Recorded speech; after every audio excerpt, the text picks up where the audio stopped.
Happy Tech Tuesday and welcome back to News for You with me, Tracy. Now, today for Tech Tuesday, we're going to be looking at robots with real life experiences. More than that, we have an update on Elias Nalukoola, the new MP of Kawempe North. And we're also going to be taking a look at an update on Doctor Who. All that and so much more coming up on News for You. Stay tuned.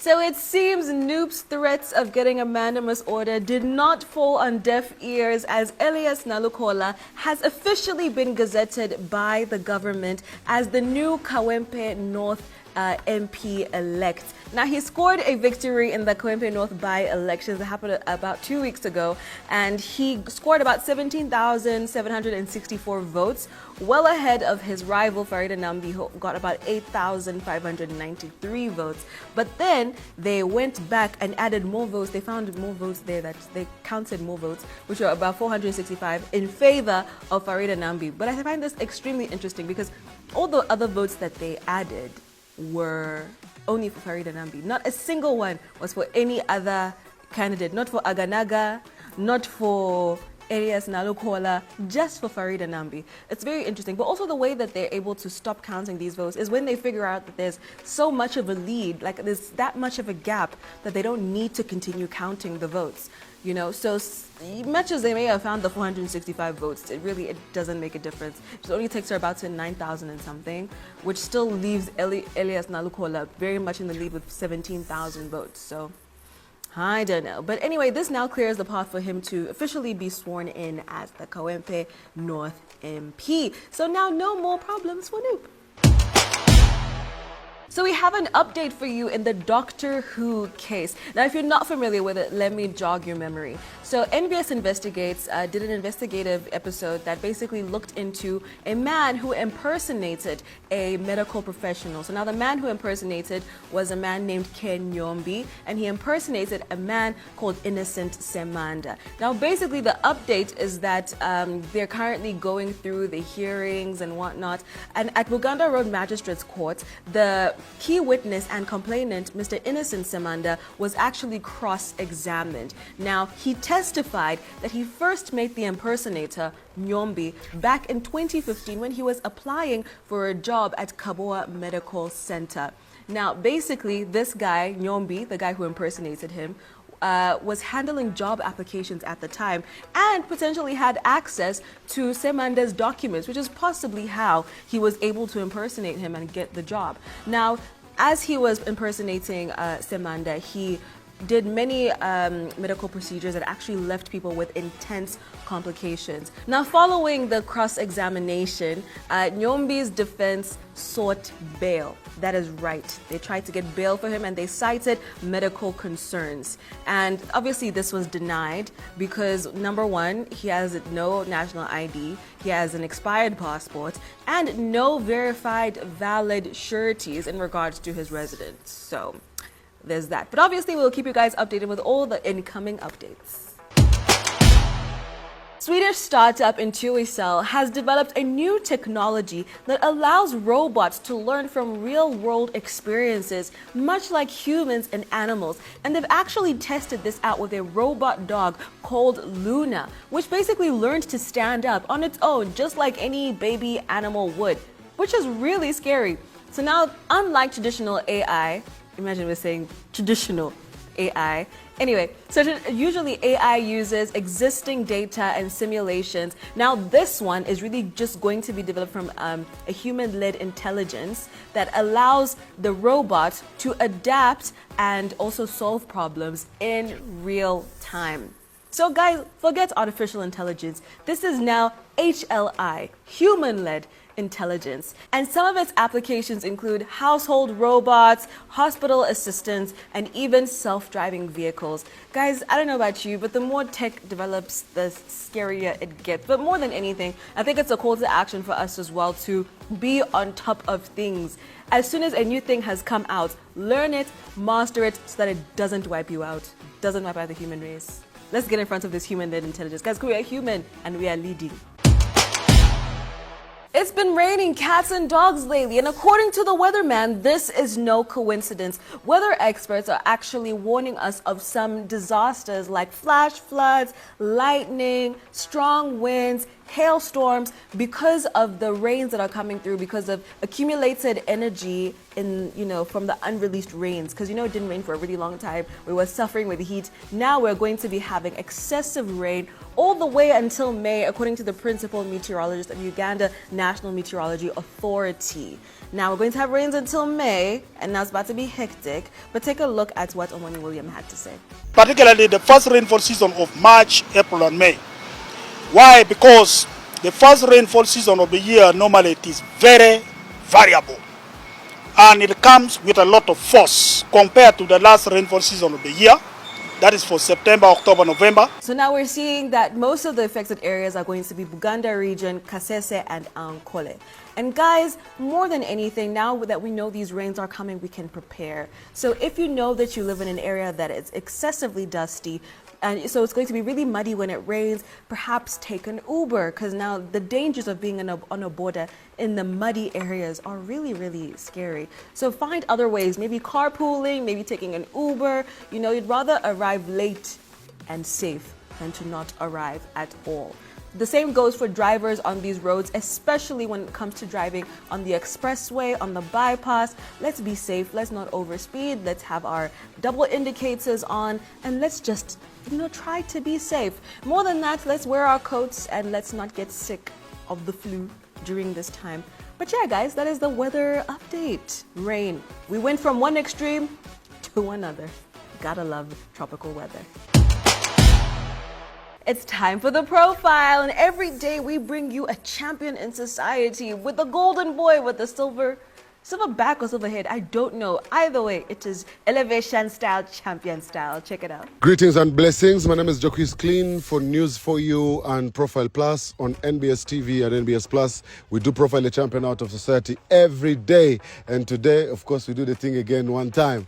This very month is the very last month for Umeme operating in this Uganda. Amasanyalaze gagenda kugenda. We definitely had to get a day and spare it for the champion. The champion with a hit song. For every time a DJ is playing and Kara does anything, our Ugandan DJs know what to do. This is a timeless hit because I don't think we're going to be having stable electricity for a very long time. But let me not be the prophet of doom. My brother Karamali, how you doing? Good, brother. Yes, good to see you. Good to see you. Welcome to Fort Portal. Yes, I see you're very soft-spoken. So you grew up here. Is this your home?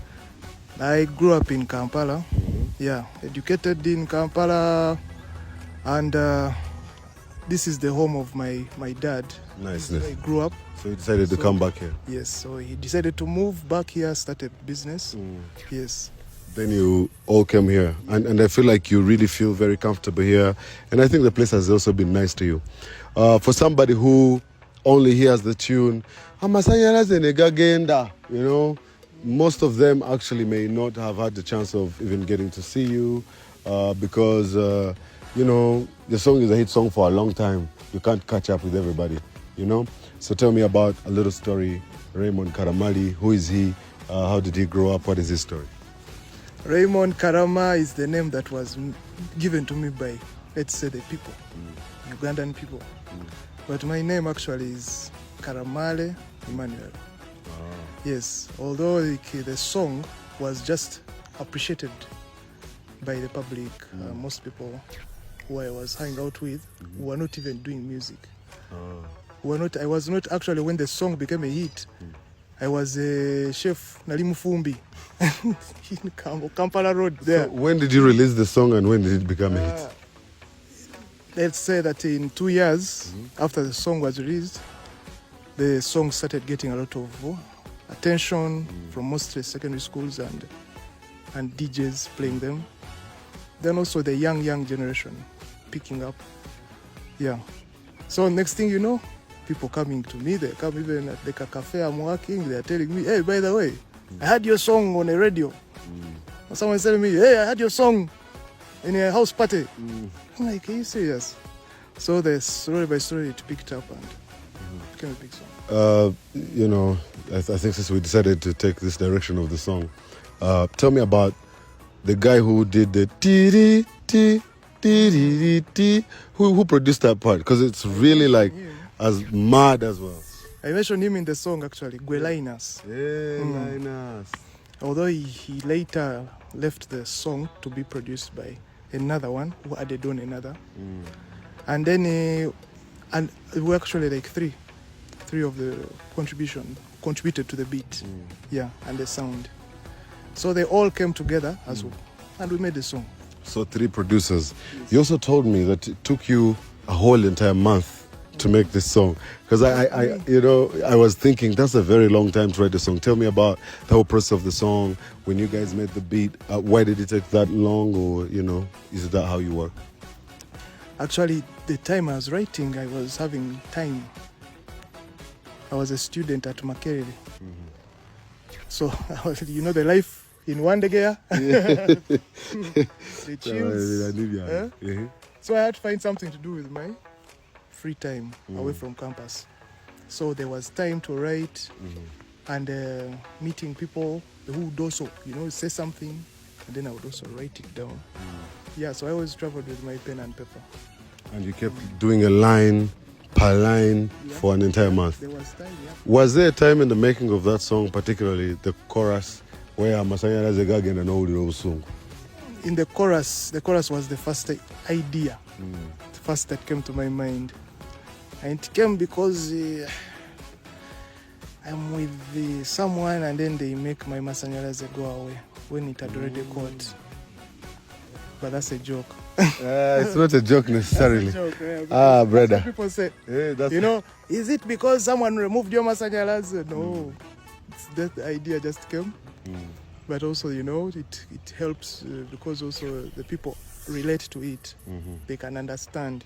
And also I think it came because it is basically a whole idea. Masanyara zo kugenda mu Uganda. Gagenze, neoli gagenze.